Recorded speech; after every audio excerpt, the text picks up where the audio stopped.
Hello नमस्कार। मैं doctor Surendra खंसली ज्योतिष आचार्य ज्योतिष की इस नई श्रृंखला में आप सभी लोगों का स्वागत करता हूं। दोस्तों आज बात करते हैं हम राहु का प्रभाव और मकर राशि। मकर राशि जैसे कि ठीक 10वीं राशि है राशि चक्र की।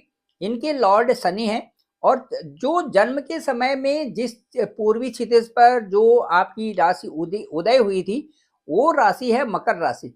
मकर राशि या मकर लग्न, इससे हम आज की प्रेडिक्शन करने जा रहे हैं। राहु का प्रभाव। राहु इस समय ठीक आपके मकर राशि के ठीक द्वितीय स्थान से तीसरे स्थान में है। दूसरे स्थान में आपके ही लॉर्ड बैठे हुए हैं। दूसरे स्थान से तीसरे स्थान का मतलब मेरा ये है कि जो दूसरा स्थान पहला जो भाव है, पहला जो हाउस है वो भी अति महत्वपूर्ण है। सेकेंड हाउस भी बहुत महत्वपूर्ण है और थर्ड हाउस भी बहुत महत्वपूर्ण है।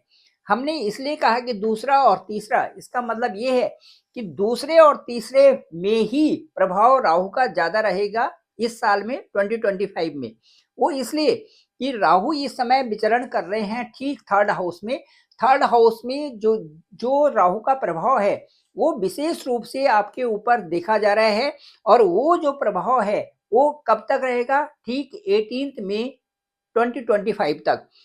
थर्ड हाउस में राहु कई अच्छे परिणाम भी देते हैं, लेकिन थर्ड हाउस में ही राहु के कई ऐसे परिणाम भी आते हैं जो कि भ्रम में डाल देते हैं, जो जिद्दी भी बना देते हैं, चंचल भी बना देते हैं, इच्छाओं की पूर्ति के लिए कुछ भी करने को लोग तैयार होते हैं और साथ साथ में भ्रमात्मक और शंका और नेगेटिविटी भी यहाँ पर ला देते हैं। इसके अलावा कई प्रकार से धोखे भी आदमी के साथ में हो सकते हैं थर्ड हाउस से। लेकिन थर्ड हाउस में राहु का जो जो संचरण है वो अच्छा इसलिए माना जाता है कि आपकी आपकी जो यहाँ से जो राहु यहाँ पर बैठे हुए हैं वो कई कार्यों को पूरा करने में आपका सहयोग करते हैं। यहाँ से राहु की जो दृष्टि होगी 1 2 3 4 5, ये देखिए वैवाहिक स्थान में राहु से परेशानी हो सकती है। उसके बाद आपके भाग्य में परेशानी और साथ साथ में आपके जो जो कार्य क्षेत्र से और उसके बाद सोर्सेस जो बन रहे हैं वहां पर परेशानी उत्पन्न कर सकते हैं।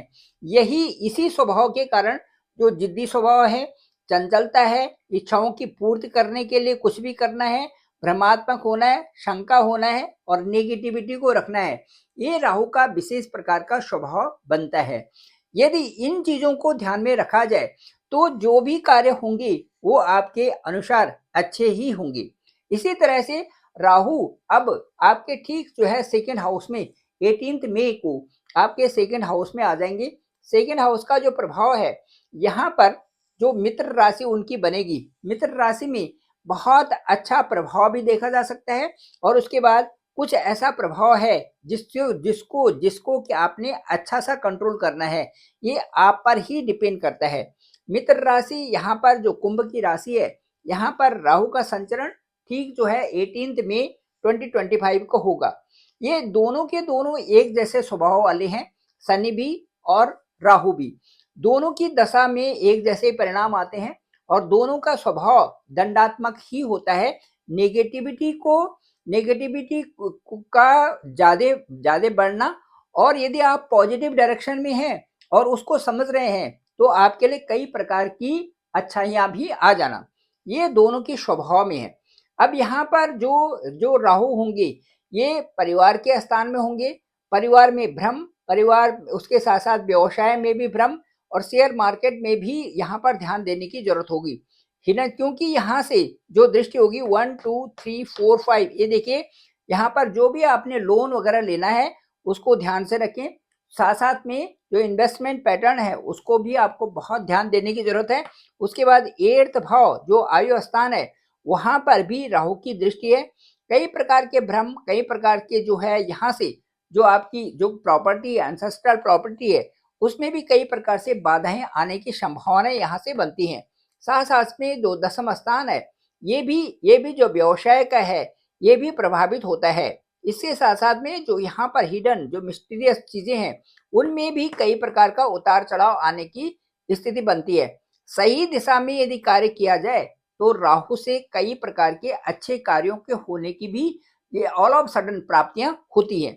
ये राहु का जो संचरण है ये आपके लिए कुछ विशेष प्रकार के विशेष 5-6 बिंदुओं को इंडिकेट करता है। नंबर 1, आपका जो बोलने का तरीका है उसमें आपको बदलाव की जरूरत होती है, क्योंकि इस समय का जो राहु का प्रभाव होगा वो आपकी वाणी से संबंधित होगा। नंबर 2 परिवार के सदस्यों को ये समझने की जरूरत है कि ये परिवार के सदस्य हमारे अपने परिवार के हैं।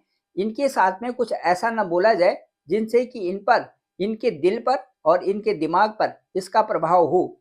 नंबर 3 ये होगा कि जो परिवार है उसका उनको कुछ परिवार से यदि थोड़ी दूरी पर आप रहते हैं तो वो ज्यादा अच्छा आपके लिए होगा, क्योंकि कई प्रकार के भ्रम वहां पर राहु के द्वारा प्रॉब्लम्स क्रिएट किए जा सकते हैं।